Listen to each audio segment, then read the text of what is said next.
que generalmente es infecciosa. Como siempre, lo primero que es bueno entender es un concepto de lo que vamos a abordar.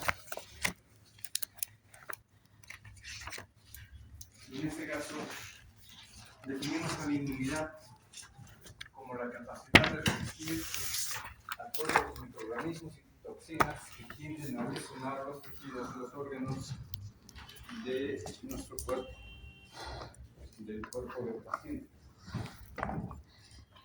Entonces, es lógico entender que no vivimos en un medio inerte. Y es lógico entender asimismo que como organismos que somos, organismo humano, nuestro tejido es lábil. El hueso siendo uno de los tejidos más resistentes, solo superado por el esmalte, igual puede sufrir algún tipo de agresión o lesión y desencadenar eso es parte de los proteínas. Pero el resto de los tejidos son mucho más lábiles. Por eso les llamamos tejidos blandos cuando estamos analizando músculos, piel, tejidos superficiales y otros órganos. Entonces, no podemos evitar de entender que cualquier microorganismo o cualquier mecanismo físico, químico o biológico puede invadirnos y dañarnos. Un comentario que me gusta hacerlo, sobre todo con el grupo de estudiantes. Ahora, tampoco es que el virus, la bacteria, el hongo o el parásito quieran de por sí realmente hacernos daño. No es su objetivo. Es como nosotros, o son como nosotros. Obviamente microscópicos, muchos de ellos unicelulares. El objetivo que tienen es simplemente subsistir. Y buscan un medio para subsistir biológico que les permite o les otorgue un medio ambiente pues apto para su supervivencia. Y nosotros hacemos lo mismo. Nos adecuamos a diferentes medios, por ejemplo, acá Ciudad de La Paz, Ciudad del Alto, es un medio de gran altitud, con un porcentaje de oxígeno bastante reducido, que en su momento lo estarán tal vez profundizando en fisiología respiratoria. Entonces solamente quieren subsistir estos microorganismos, pero al querer subsistir y al invadirnos, pues ahí es cuando no nos entendemos bien y generamos este encuentro, pero ya como enemigos, y nuestro cuerpo reacciona generando la respuesta inmune, una respuesta que puede ser celular, una respuesta que puede ser humoral, y también de los propios tejidos. Ahí es que entonces aparecen estos otros dos grandes conceptos que son la inmunidad innata, porque es una variante de inmunidad, reiterando, parte de la inmunidad que implica diferentes métodos o mecanismos de protección para contrarrestar una agresión, pero que se adquiere desde el nacimiento. Nosotros ya nacemos con un sistema inmune preestablecido, pero que no es específico. Por ejemplo, ahí tenemos, como han debido leer o escuchar, el primer sistema de protección que tenemos son todos los epitelios. La piel, que es un tipo de epitelio que tiene sus características, es más resistente que otros porque es queratinizado.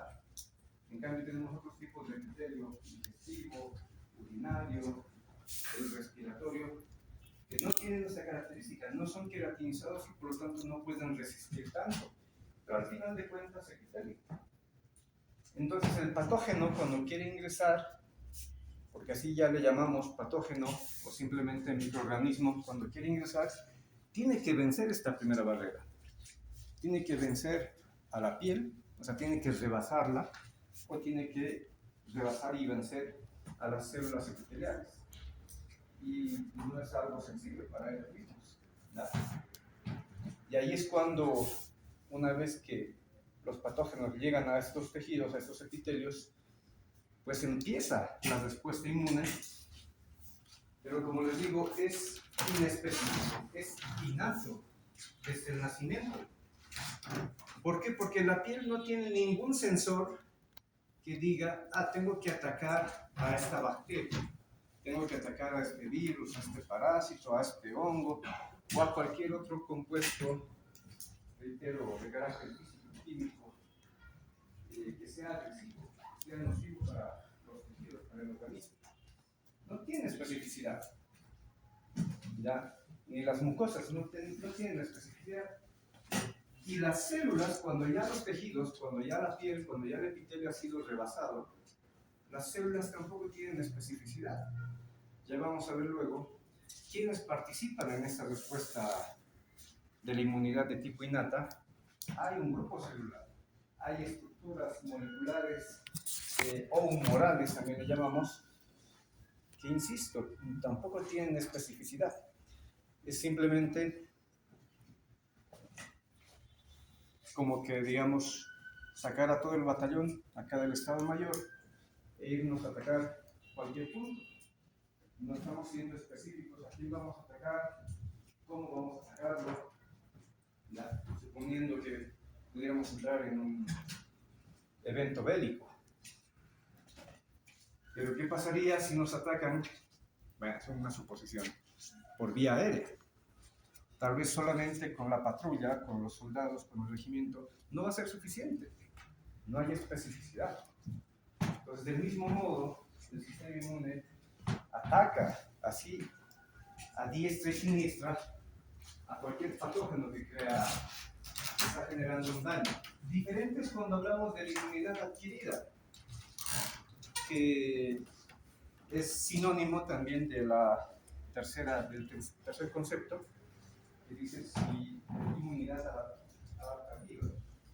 Porque en este caso la inmunidad adquirida, solamente un detallito, como dice ahí el concepto, es aquel tipo de inmunidad que aparece hasta que se produce contacto con el patógeno o con el compuesto. O sea que si nunca hubiéramos entrado en contacto, pues no generamos la inmunidad adquirida para ese patógeno, que al final se convierte después en inmunidad adaptativa. O sea, la misma inmunidad adquirida es básicamente la misma inmunidad adaptativa. El ejemplo tal vez más típico actualmente, que ya no es tan actual, ha sido el caso del COVID, unos años atrás. ¿Ya? Nuestro cuerpo no tenía las herramientas inmunológicas para contrarrestar al COVID. En teoría, nosotros mismos no lo conocíamos bien, no lo hemos entendido todavía, o no lo entendíamos todavía. O sea, cómo agrede, por qué agrede, y a qué tejidos puede agredir o puede dañar. No lo conocíamos. Pasó de repente, aunque hay la teoría, no quiero ser especulativo, hubo la teoría de que fueran patógenos prefabricados. Bueno, hay tantas cosas que se puede debatir. Pero al final de cuentas, la mayoría de la población no estaba preparada inmunológicamente hablando. ¿Qué tuvo que pasar? Tuvo que pasar que en esa primera oleada, cuando entraba el COVID a los diferentes países y al nuestro, lógicamente uno no sabía qué hacer, cómo responder. De hecho, estaba uno en mente pensando que, bueno, si llega al país, luego va a llegar a La Paz, luego va a llegar a tu hospital y a tu servicio, y así sucesivamente. Era un momento, espero que ustedes no lo hayan vivido de esa manera, pero así emocionante, pero además muy preocupante para ese entonces. Porque no sabías que en cuanto llegue, porque sí o sí iba a llegar en algún momento, no sabías cómo tu cuerpo iba a reaccionar, o el cuerpo de los pacientes. pero ya teníamos más o menos un panorama de que esto iba a ser un poco sombrío, y tristemente así lo ha sido. ¿Ya? Es decir, muchos colegas, pacientes, tuvieron que perecer, porque su sistema inmunológico no solamente no estaba preparado, sino no ha logrado combatirlo, porque teníamos la inmunidad innata, pero ha sido rebasada y sobrepasada, ¿ya? Y lamentablemente pues los tejidos no toleraron. Pero de los que vivimos y sobrevivimos, podemos decir, a ese evento teóricamente catastrófico para esas épocas, luego se vino una segunda, tercera, cuarta, y ya decíamos, ya, pues hasta cuándo, y quinta y sexta. Han habido países que creo que han llegado hasta la 12ª oleada, pero uno decía, ya, ¿para qué? Ya he pasado, digamos, la etapa más fuerte y aparentemente somos inmunes frente a la vacuna. Y luego de un par de años y estudios, lógicamente, sacan las vacunas, se inocula igual, unas 3, 5 veces por lo menos, o sea, dosis, y ya uno dice, estoy inmunizado. Y probablemente, más que probable, esto es no solamente teórico. Entenderán y recordarán, no es la primera pandemia, no es la primera patología que acontece en el mundo, así de manera tan global. Y pues nuestros abuelos, padres o incluso tatarabuelos, de seguro muchos de ellos han sobrevivido a otros eventos similares. La peste bubónica, el mismo cólera, que aquí en nuestro país también era muy alta la incidencia, era de mucha gravedad esa patología, el cólera, que de hecho hoy por hoy pues, persiste. Pero entonces nosotros, que ya hemos pasado ese evento, y después de la inoculación de las vacunas, cualquiera de ellas tienen también su mecanismo, pues en teoría nosotros estamos inmunizados. ¿Qué pasaría? Esperemos que no, pero ¿qué pasaría si aquí a unos años vuelve a reaparecer el COVID? Probablemente muchos ya no estemos, pero van a quedar hijos, van a quedar nietos, y estos prácticamente después de que nosotros ya nos hemos inmunizado, ellos ya nacen con inmunidad, pero para ellos va a ser inmunidad innata. Para nosotros ha sido inmunidad adquirida y finalmente inmunidad adaptativa. ¿Por qué? Porque la inmunidad adaptativa es la misma inmunidad adquirida, pero con bastante especificidad. Ahí está el punto. O sea, le llamamos adquirida cuando entramos en contacto por lo menos por primera o por una segunda vez. Pero no bastaría solamente con entrar en contacto, tenemos que generar especificidad. Eso es lo que tiene que hacer el sistema inmune. Entonces, hoy por hoy nosotros ya tenemos inmunoglobulinas, ya tenemos anticuerpos que están circulando por nuestro torrente sanguíneo, ya, que si viniese una nueva oleada, una nueva pandemia o epidemia, por lo menos, de este virus, teóricamente estamos inmunizados. Pero lo triste, sobre todo en el caso de los virus, lo triste es que estos patógenos son muy mutagénicos, cambian constantemente, como por ejemplo el virus de la gripe y del resfriado común. Es por temporada. Ahorita estamos entrando en la época del frío y de un ambiente todavía más seco. Y eso es lo que aprovecha el virus. ¿Ya? Porque en algún momento también puede haber invadido otra especie, qué sé yo, otro mamífero, vacas, cerdos, perros, gatos y otros, y ahí mismo tiende a mutar. Y una vez que salen de esas otras especies, de esos otros organismos, ya salen mutados, y pues luego vienen y nos atacan a nosotros. Entonces, tenemos que entender esos conceptos respecto de inmunidad innata, inmunidad adquirida y la inmunidad adaptativa. En general, ¿qué es el sistema inmune? No es solamente las células, no es solamente los anticuerpos. O sea, me estoy refiriendo, al decir células, a los glóbulos blancos. No solamente son ellos, pero obviamente son primordiales. Pero es un conjunto de tejidos y órganos, ¿ya? Incluidos estas células, además de componente humoral, como dice allá, ¿ya? Entonces, es un conjunto de órganos, tejidos, células y otros componentes. Lo humoral nos referimos, por ejemplo, a los anticuerpos. Lo humoral nos estamos refiriendo a las citocinas, que son un sistema de comunicación que coadyuvan para justamente acelerar el proceso de la respuesta inmune, que sin ellas la respuesta inmune sería muy retardada, muy lenta. Todo con el objetivo de generar un mecanismo de defensa en el organismo humano. Cuando ya el patógeno ha logrado rebasar generalmente las primeras barreras y el epitelio. Esto no sé si está por demás, pero valga que lo mencionemos, que es el antígeno. Lo hablábamos en un tema de identificación sanguínea.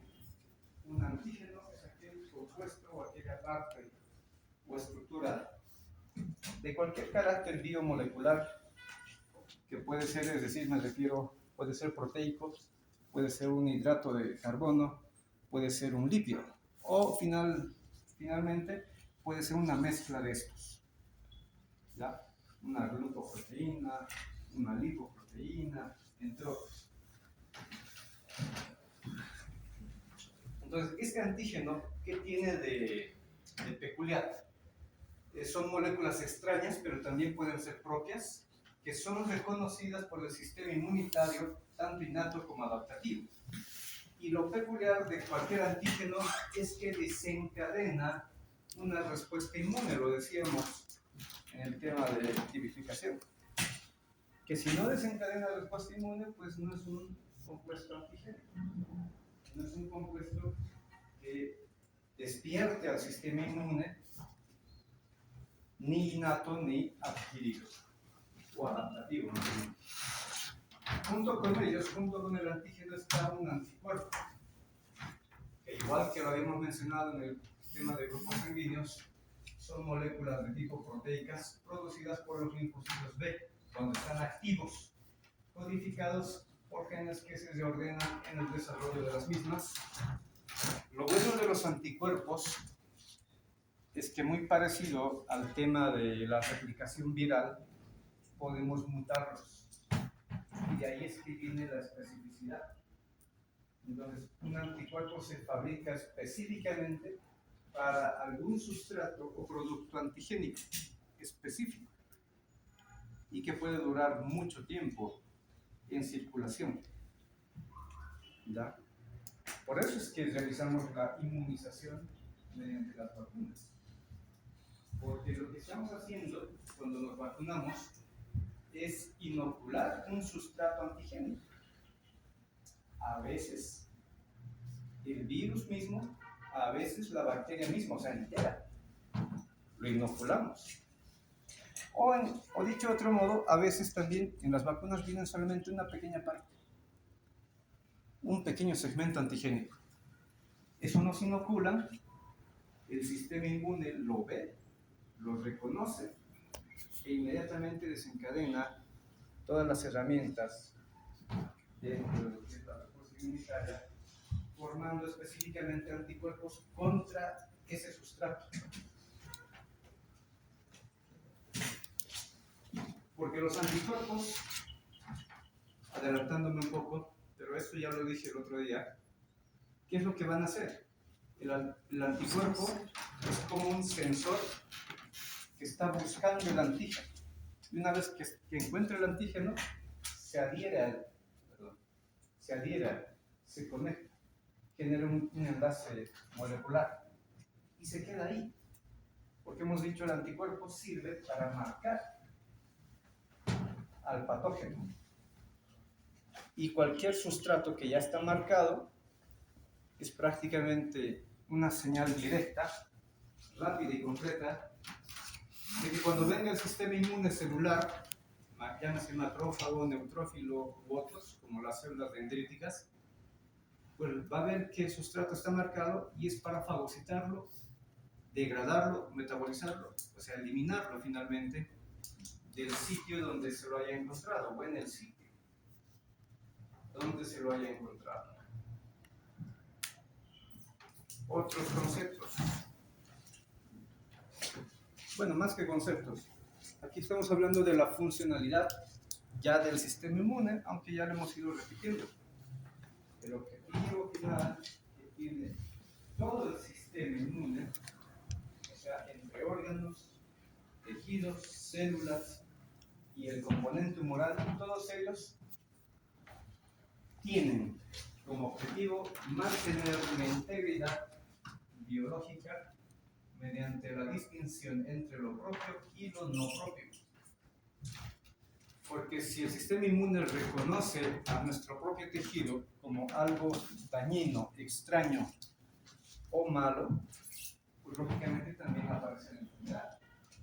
No me voy a meter en ese ámbito, es también un poco complejo, pero ahí es donde aparecen los trastornos autoinmunitarios, los decíamos también ayer, antes de ayer, en el capítulo de sangre. ¿Qué puede ocurrir ahí? Entonces, se alteraría, como en el caso de los tumores. Un proceso neoplásico implica algún defecto en la célula que hace que esta célula o este tipo de tejido empiece a replicar, pero indiscriminadamente, a veces muy rápido y a veces lento. Pero lo malo de esta hiperreplicación que ocurre en ese tejido es que puede producir algún producto alterando la homeostasis y fisiología normal del tejido, del órgano y por ende de todo el cuerpo. Entonces el cuerpo va, mejor dicho, el sistema inmune va y le dice: ¿qué pasó aquí?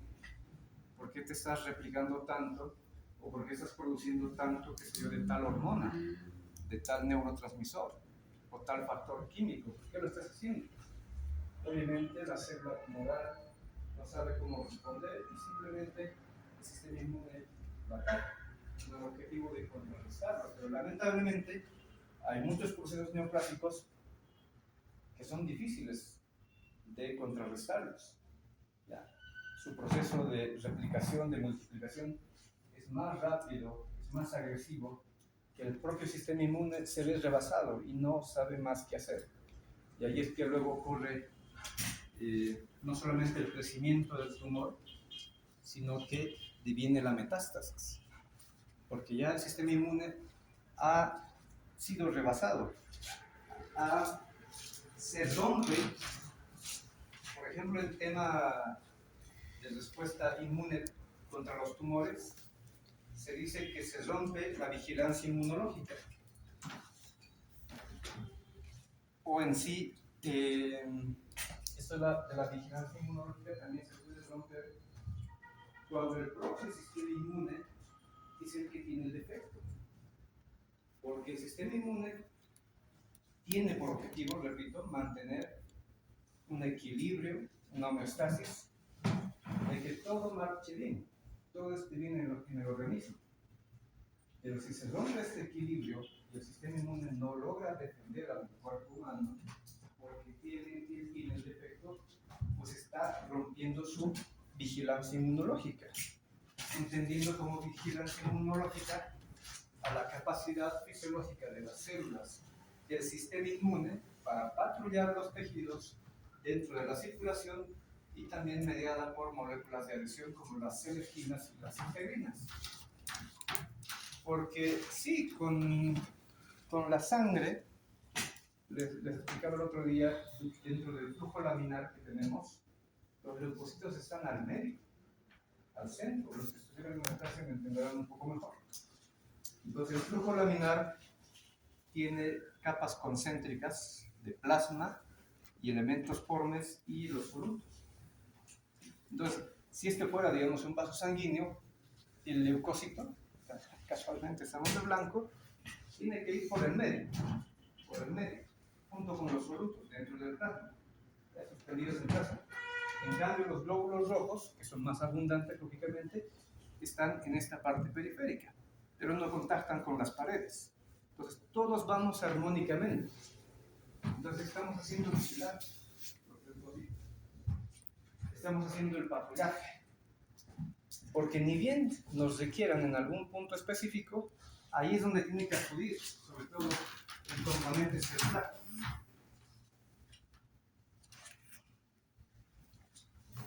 Entonces, avanzando, ¿cuáles son los componentes del sistema inmune? Como ya hemos dicho, es un conjunto, no es que solo las células inmunitarias, no es que solo los glóbulos blancos, es un conjunto de tejidos y órganos, incluidas las propias células, y el componente humoral, compuestos químicos generalmente, muchas de ellas proteínas. Dentro de los tejidos y órganos, ya lo habíamos adelantado, tenemos la piel como primera barrera. Piel y todos los epitelios, lógicamente. Ya hemos aclarado que la piel es mucho más resistente, porque además el grosor, el espesor, es mucho más denso, podemos decir, que el de otros tipos de epitelio, ¿ya? Porque el epitelio respiratorio, el epitelio digestivo, generalmente son una capa. En cambio, la piel tiene por lo menos unas 5 capas, histológicamente hablando, y dentro de esas 5 capas hay estratos inclusive. Entonces es bastante densa la piel.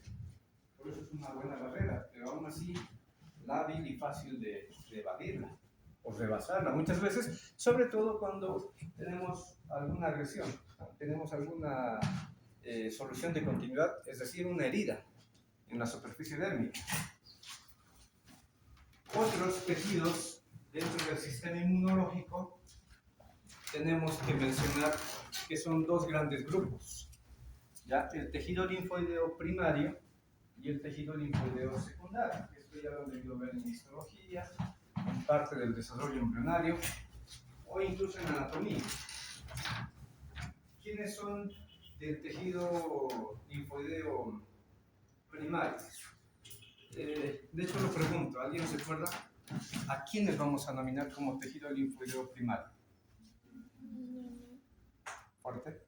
Perdón, quizás puede ser el timo y el vaso. Sí y no. O sea, lo primero sí, lo segundo no. La médula ósea. Me está preguntando. La médula ósea.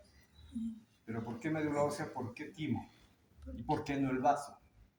En la médula ósea se producen los linfocitos T y B. Porque se van a llamar órganos o tejidos linfoideos primarios aquellos donde se origina la célula o aquellos tejidos u órganos donde las células se capacitan o maduran.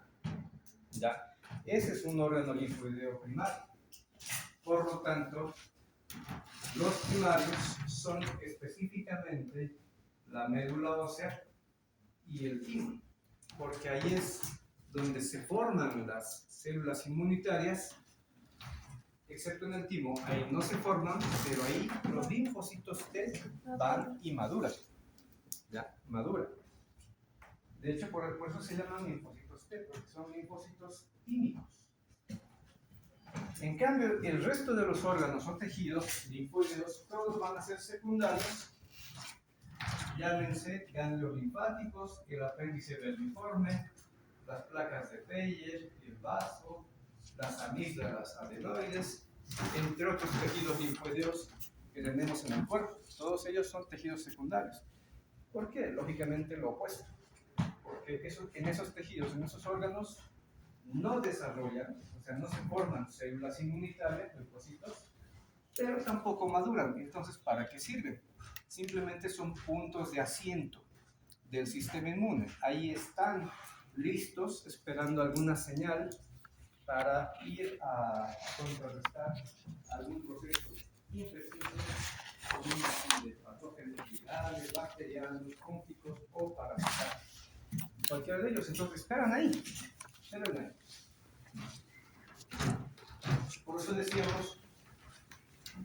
De hecho, esto lo han debido escuchar, ¿no? Y lo van a repetir cuando estén en cuarto, si no me equivoco. Cuando estamos en cuarto año, se lleva todo el rote y vuelvan a repetir todo esto, que es en el rote o el segmento de inmunología. Así que llévense lo mejor fuera de esta clase o de estas clases. Entonces, se dice muchas veces es que realmente el sistema inmune se hace una muy buena comparación con el ejército de un país. ¿Ya? Los órganos linfoideos secundarios, como habíamos dicho, serían, digamos, los cuarteles, donde están asentados los soldados y demás, donde está el armamento, y etcétera, y están listos. O al menos en teoría deberían estar listos para, me refiero al ejército de nuestro país. Nuestro sistema inmune siempre está listo. Dentro del sistema inmune tenemos todas estas células que participan en las diferentes reacciones inmunitarias. Los mastocitos, las células NK o natural killer, los basófilos, los neutrófilos, los monocitos, los linfocitos B, linfocitos T, el macrófago, las células dendríticas y los eosinófilos. Son todas las variantes celulares que coadyuvan y participan en la respuesta inmunitaria. Lógicamente hay que separarlos. No todos son de la respuesta innata y no todos son de la respuesta adaptativa.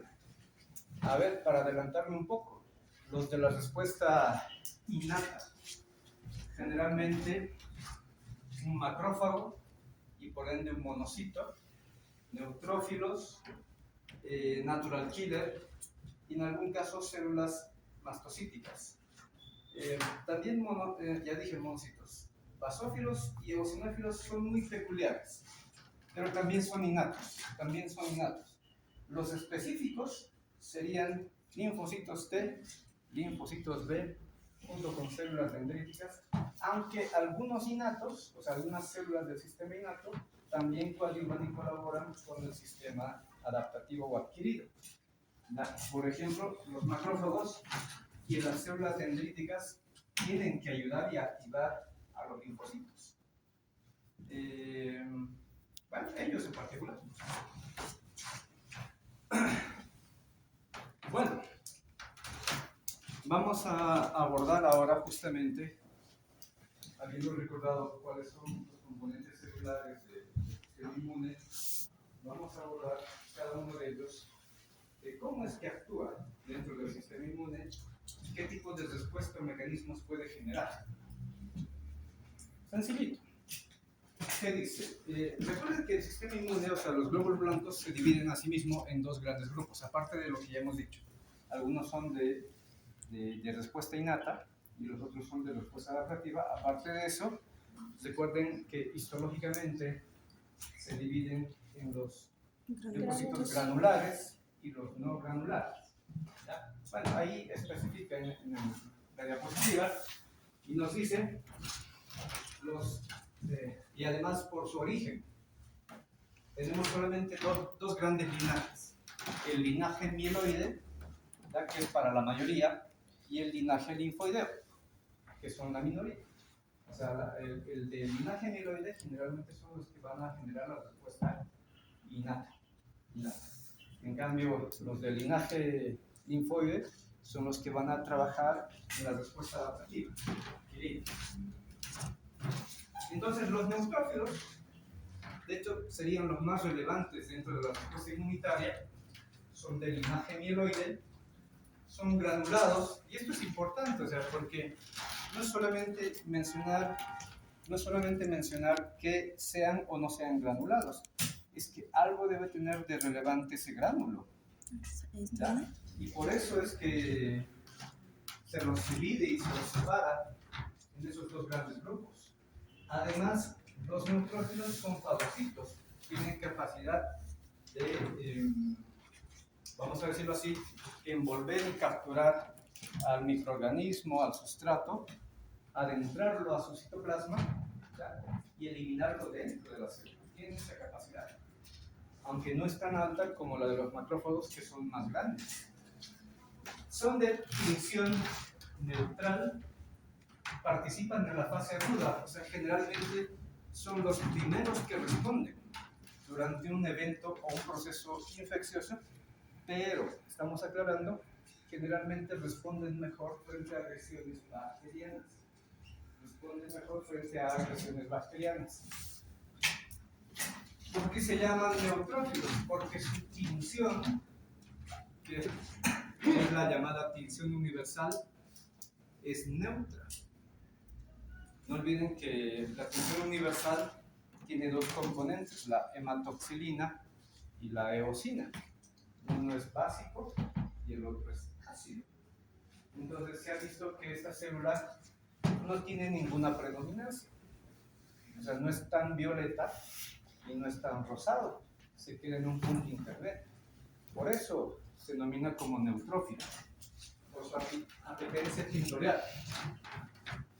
Y los gránulos que tiene, estos pequeños gránulos, son en parte lo relevante, porque contienen proteasas. Entonces, cuando atacan a un patógeno, generalmente bacteriano, reitero, liberan estos gránulos, liberan estas proteasas, y como su nombre indica, estas enzimas van a ir a degradar a esos componentes proteicos. Llámese elastina, llámese colágeno. Van a ir a degradarlo. ¿Dónde está el defecto? ¿Cuál creen que puede ser el defecto de esta célula y de estos gránulos y sus enzimas?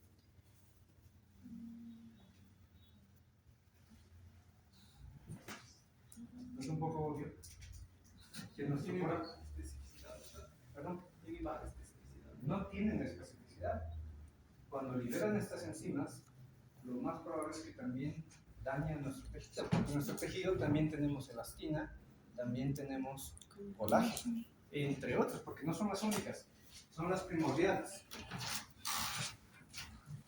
Otros datos de los neutrófilos, su valor relativo, es decir, del total de leucocitos, que de una vez se los menciono, los parámetros que manejamos aquí en La Paz y en Bolivia en realidad son de 5.000 a 10.000 leucocitos por milímetro cúbico.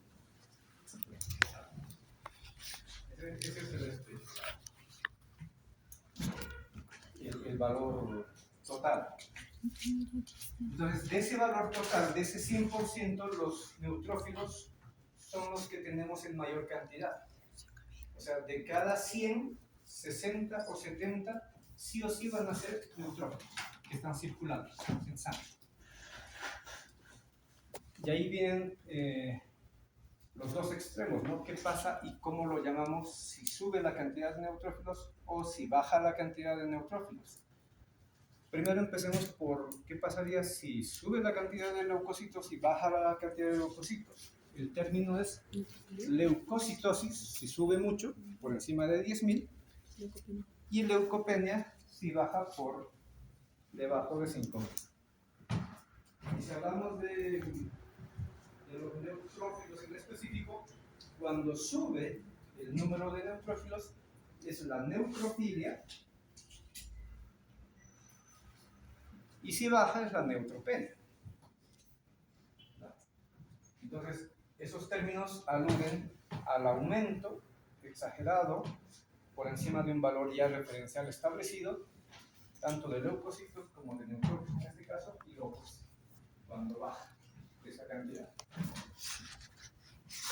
¿Qué más pueden hacer los neutrófilos? Como participan en la fase aguda, ellos responden muy efectivamente a la llamada quimioatracción, que en diapositivas adelante vamos a ahondar un poquito más, pero la quimioatracción, su nombre lo dice, es cuando las células o los tejidos que están siendo agredidos, dañados e invadidos por algún patógeno o por algún compuesto nocivo para ese tejido, liberan un factor químico. ¿Ya? Por ejemplo, un factor químico muy importante sería la interleucina 8. La interleucina 8. Y más que un compuesto solo de comunicación intercelular, al neutrófilo, la interleucina 8, esta quimiosina, le sirve para activarse No es el único quimio atrayente, por si acaso, pero es uno muy relevante. Entonces se libera ese factor interleucínico número 8 y el neutrófilo tiene un receptor para quimiosinas. Aquí está, en el esquema que se lo está viendo, tenemos el receptor para interleucina 8. Entonces llega la interleucina 8 y la célula ni siquiera estaba activa, ni siquiera estaba preparada.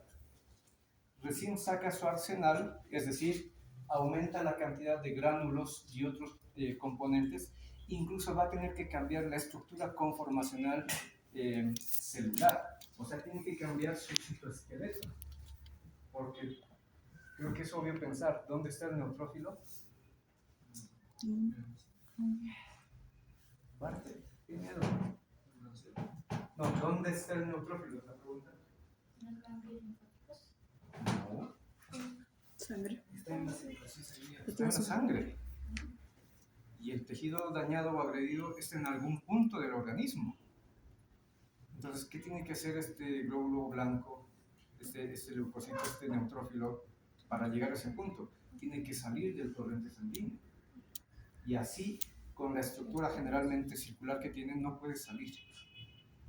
Tiene que deformarse, ¿ya? Tiene que tener esa fragilidad y esa capacidad de incluso hacerse muy delgado para salir por algún punto en específico, salvo que haya, digamos, sangrado, salvo que haya habido ya una lesión a un vaso sanguíneo.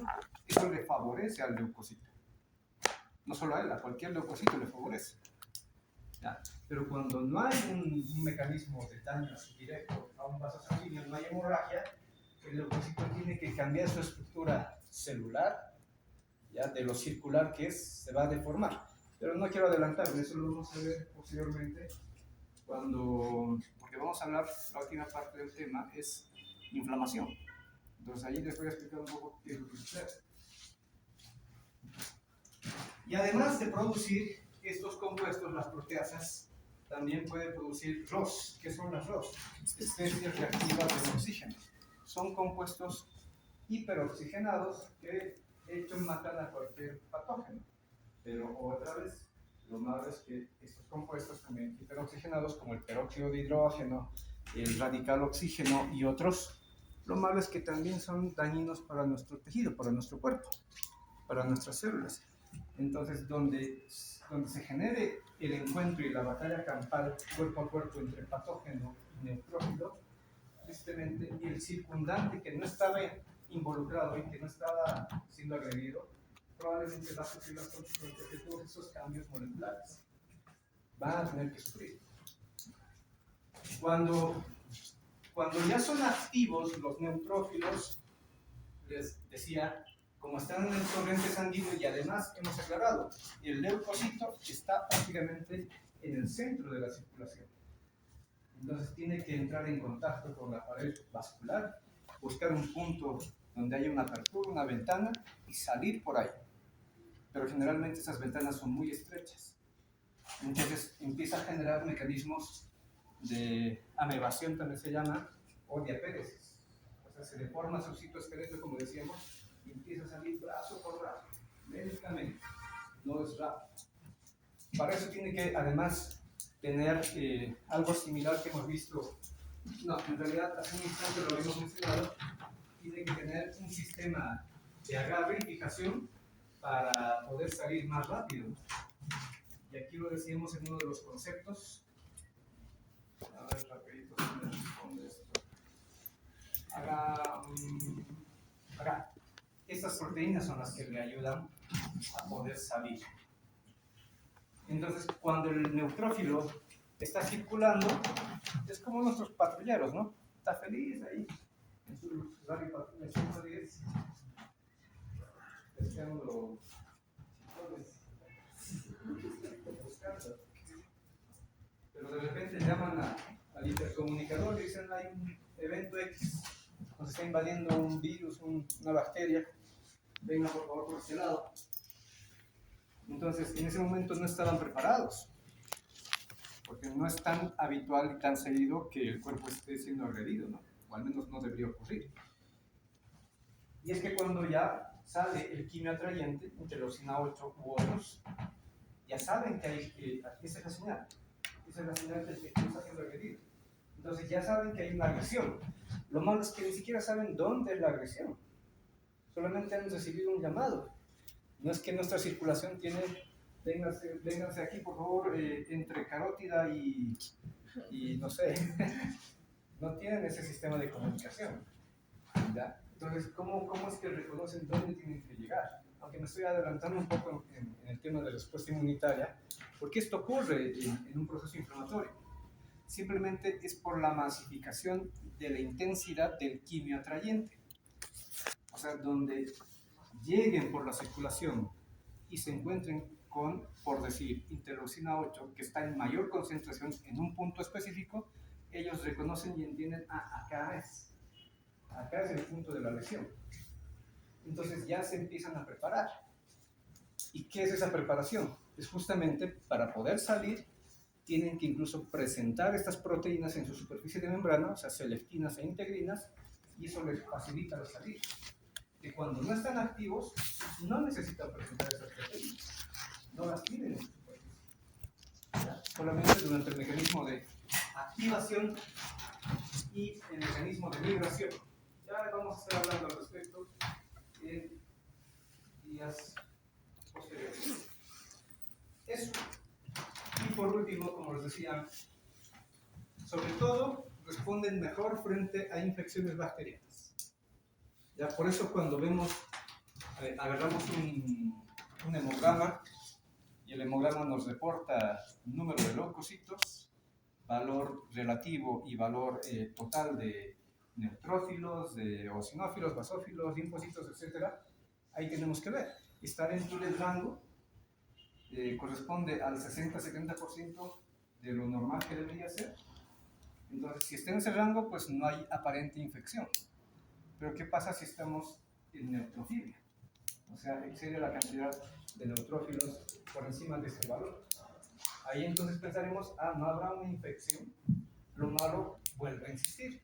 No es específico. No te dice dónde está la infección.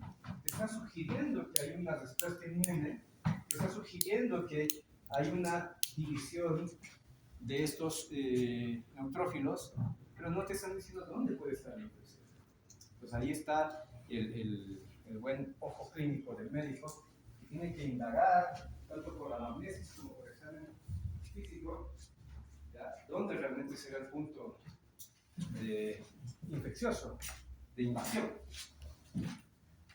Además, un neutrófilo, y eso también nos va a ayudar a entender los siguientes acápites, tiene otros tipos de receptores. Por ejemplo, tiene receptores de tipo TOL que son fundamentales para detectar sin necesidad de un quimio atrayente. Por decir, hay una invasión de una bacteria X, generalmente gram negativa, pero el tejido todavía no ha sido agredido.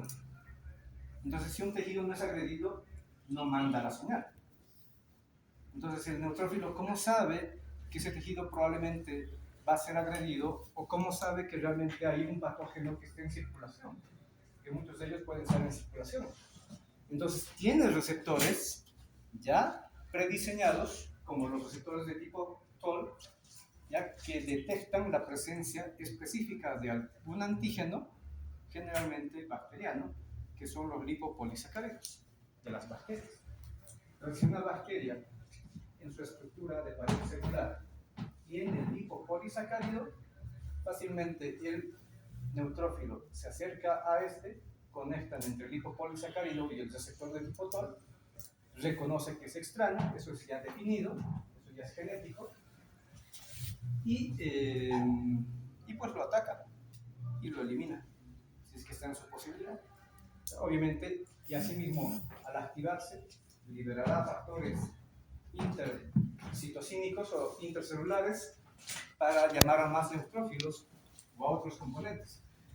Entonces, no solamente es esa la manera en que se activa, o sea, no solamente es con el quimio atrayente, también se puede activar por la presencia de las inmunoglobulinas. Si ya hay una inmunoglobulina específica para algún patógeno, y como ellas están circulando junto con los leucocitos en sangre, en plasma, pues fácilmente la inmunoglobulina se puede acoplar al receptor de inmunoglobulina y desencadena la activación del neutrófilo, del leucocito, y por ende después su consecuente actuación como tal. ¿Ya? Es decir, ya se va a preparar. No sabe dónde está la agresión, no sabe por qué la inmunoglobulina estuvo ahí, pero por lo menos ya va a estar listo para cuando si llega al punto de la agresión o de la invasión, pues le sea más fácil y más rápido actuar. Bueno, son las 9:07 u 8. No sé si tienen su otra materia. Tal vez sí, tal vez no. ¿Qué dicen? Bioquímica no hay hoy, doctor. ¿No hay? Bioquímica no. La clase que es siguiente. Claro. Justamente eso pregunto. O sea, tienen la otra materia, bioquímica, que entran a las 9. Sí. Y entonces todo lo canceló. Por ahí. El doctor lo ha suspendido por el parcial de física. Ah, qué bueno. Considerado. Nosotros no. Es que no podemos. ¿Me permiten que siga unos 5 minutos más o algo para hacer avance? ¿Ya? Pasamos entonces a otro componente celular, por lo menos unos 2 más, de los que participan en la respuesta inmunitaria. Pero como ya hemos dicho, los neutrófilos son fundamentales, muy primordiales, sobre todo en eventos de invasión por bacterias. Otro grupo leucocitario son los eosinófilos, es relativamente parecido al anterior, son de la línea mieloide, son granulados y se denominan así eosinófilos porque su apetencia tintorial es por la eosina, ¿ya? Que es ácida. Entonces, por eso se tiñen de un tipo de color. También tienen gránulos y estos gránulos pueden tener proteína básica principal, proteína catiónica de eosinófilos, peroxidasas, neurotoxinas eosinofílicas, entre otros. El valor relativo para los eosinófilos es mucho más bajo que el de los neutrófilos. De hecho, es el otro extremo. Son solamente 1 a 3%. O sea, de cada 100 células leucocitarias, 1, máximo 3 van a ser eosinófilos. La participación, que para no hacerlo muy largo, primero la activación de estos leucocitos es relativamente similar a la de un neutrófilo. O sea, igual tiene receptor para una quimiosina, igual tiene receptor para algunos compuestos de tipo antigénicos, pero ya no necesariamente de bacterias, porque ahí nos dicen, son un poco más específicos. La actuación de los eosinófilos es más dirigida a otro tipo de patógenos, en este caso, parásitos, pero también aparecen en casos de alergia y en la urticaria. Sus gránulos, además de esto, también tienen hidrolasas, fosfatasas y generalmente, no es el único, pero cuando aparece este factor interleucínico, que es el número 5, se activan más rápido y también generan las replicaciones, o sea, se multiplican. Las enzimas que estamos mencionando, tanto hidrolasas, fosfatasas y los otros componentes proteicos, la básica principal, la catiónica, la peroxidasa y otros, de hecho son más dirigidos para parásitos. Porque no olviden, lo están llevando en esta gestión ustedes, no olviden, no todos los parásitos son unicelulares, o sea, son pequeños, microscópicos. De hecho, muchos de ellos más bien son multicelulares, son grandes, las tenias, el virus en general, entre otros. Entonces, no es como para el neutrófilo, que viene el virus, viene la bacteria, fácilmente la puede fagocitar y la mata. En este caso no. En este caso van a tener que actuar cientos de eosinófilos, vertir estos productos y así de esa manera poder dañar a una por una a los parásitos. Bueno, no quiero complicarles, pero el eosinófilo solamente se detalla con esa imagen, pero era similar a la anterior. Tengamos en mente siempre lo siguiente: toda célula leucocitaria y otras, voy a decirlo así, necesariamente tienen que tener receptores para diferentes señales. ¿ya? Tal vez las más importantes son las que ya he ido mencionando. Receptor para una inmunoglobulina, receptor para quimiosinas, ¿ya? Y receptor para algún compuesto antigénico muy específico. Como decíamos hace rato, para los neutrófilos, los receptores de tipo TOL para las bacterias, ¿ya? Pero además, cada célula tiene capacidad de producir fuera de los gránulos que tienen capacidad de producir todos estos otros compuestos, ¿ya?, intercelulares para comunicación, porque eso coadyuva y facilita la comunicación intercelular, generalmente interleucocitaria, pero asimismo facilita la respuesta inmune, porque van a activar al que necesiten. Pueden activar al mastocito, pueden activar al monocito, pueden activar al linfocito, dependiendo. Bueno,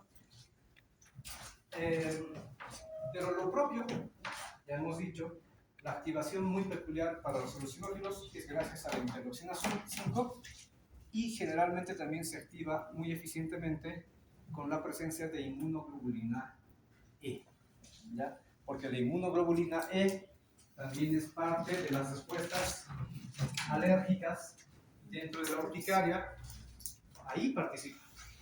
Y no trabaja solo el eosinófilo, trabaja generalmente con su compañero que son los basófilos. Con un basófilo. Coadyuva. Entonces, esta otra variedad de leucocito, el basófilo, creo que entenderán por qué se le llama basófilo, que es otra célula leucocitaria también de linaje mieloide, granulado, y su función es básica. La competencia es más por la hematoxilina que por la eosina, entonces por eso le llamamos basófilo. Y lo peculiar que tienen estas células es que producen histamina, heparina, mieloperoxidasa, exonucleasas y participan en estas respuestas, generalmente urticaria, asma, rinitis, que son un tipo de patologías de tipo alérgicas. ¿No? O sea, el asma, si alguien no lo sabe, es una alergia. La característica del asma, lamentablemente, es que no es cualquier tipo de alergia, es una respuesta alérgica de la vía respiratoria, lamentablemente muy exagerada. Ahí está la desventaja del asma. O sea, no es como cualquier otra alergia que te comes algo o te inoculan algo y de repente te aparecen un par de ronchas y ahí muere, ahí acaba. No, el asma es más complicado, es muy específico de la vía respiratoria, ¿ya? Y aquí es donde participan tanto eosinófilos, mastocitos, ¿ya?, linfocitos, pero cuando producen inmunoglobulina E, entonces es un ciclo que en otro momento estarán revisando. Y su valor relativo para los basófilos es mucho más bajo que el de los propios eosinófilos, solamente de 0,5 a un 1%. Vuelvo a insistir, toda célula, en este caso leucocitaria, tiene receptores específicos para diferentes componentes intercelulares o compuestos. Otra vez, en este caso para el basófilo, igual tiene receptor para una quimiosina, tiene receptor igual que el eosinófilo, receptores para inmunoglobulina E, ¿ya?, y para otros compuestos que pueden reconocer a los patógenos como tal. Es decir, también pueden tener, por si acaso, receptores de tipo TOL. Tienen. Y cuando liberan sus compuestos, ahí tenemos la histamina, proteasas, otros factores quimioatrayentes, o pueden desencadenar la formación de productos del ácido araquidónico. Algo quería decirles. Histamina es, para empezar, un vasodilatador. Y por eso es que cuando hay una alergia, la roncha, ¿ya?, generalmente se torna voluminoso por un lado y rojizo y muy, ¿cómo se diría? Una sensación muy, no es tan desagradable, pero muy incómoda del picor, ¿ya?, el prurito. La gravedad es cuando se complica, porque ese aumento de volumen es edema. Generalmente está promovido por la histamina, junto con otros factores vasodilatadores. Entonces, por eso aparece el enrojecimiento, ya hemos dicho. En cambio, el otro producto que también es fundamental de los basófilos es la heparina, que ya sabemos que es un anticoagulante, por lo tanto coadyuva en el mecanismo de la hemofluidez que tiene la sangre.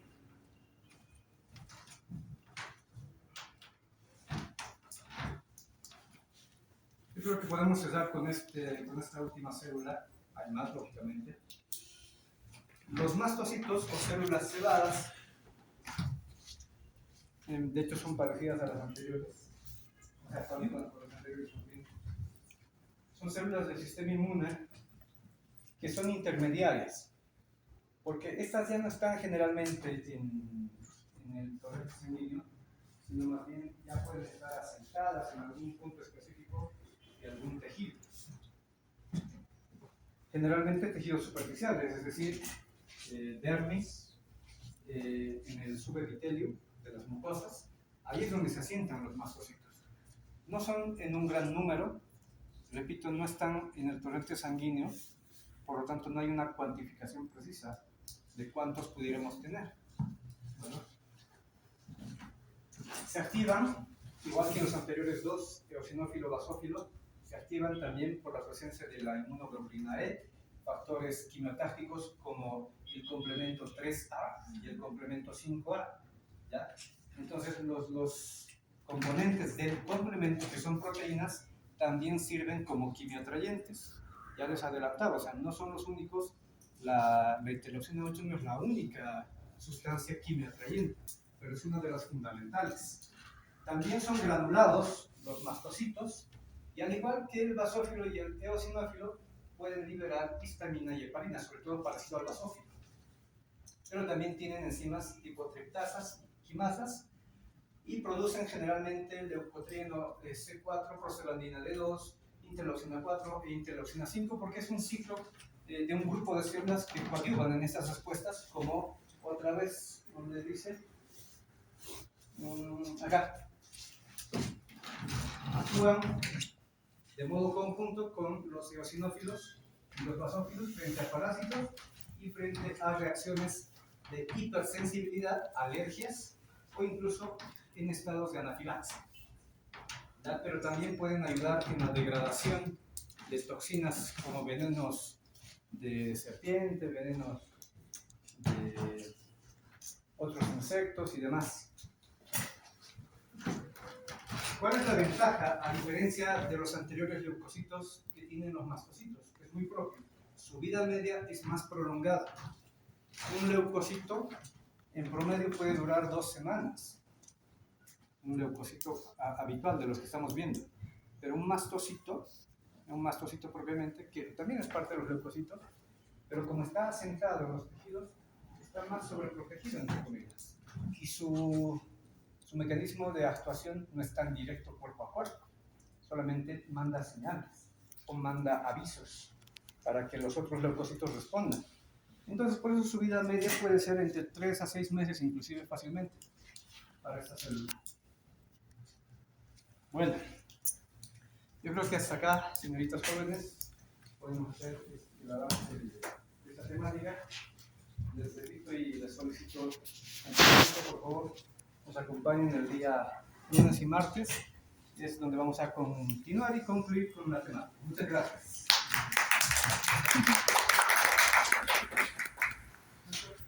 Una pregunta. En el libro mencionan 2 términos parecidos, pero creo que no son iguales. Es la diaperesis y la extravasación. No, diapédesis es propio del leucocito, cualquiera de ellos. Neutrófilo, basófilo, eosinófilo. De hecho, la diapédesis es lo que les decía hace un rato. La estructura celular del leucocito tiene que cambiar. Era circular, pero luego se torna ameboide, o sea, se deforma y empieza a generar brotes o prolongaciones que son como brazos o como pies. Por eso se llama diapédesis. ¿Ya? Es un mecanismo, no puedo hacerlo acá, así, es un mecanismo como que le facilita la salida, si es que fuera el vaso sanguíneo, el leucocito se agarra mediante las proteínas integrinas y selectivinas que les decía, que lo vamos a ver luego, se agarra y empieza a brotar brazo por brazo hasta poder salir al otro lado, o sea, hacia el espacio perivascular, donde está el sitio de la agresión. Eso es la diapéresis. Y todo el proceso se llama la transmigración. Ahora, otra cosa es lo que estaba diciendo, la extravasación o transsudación, es la salida de algo. En este caso, generalmente sale plasma, pero pueden salir lógicamente solutos, o cuando ya salen muchos compuestos, ya no es transsudación, sino es un proceso exudativo, la exudación. ¿Listo? Eso lo vamos a ver justamente en el último segmento del tema, que es respuesta inflamatoria. Listo, muchas gracias nuevamente.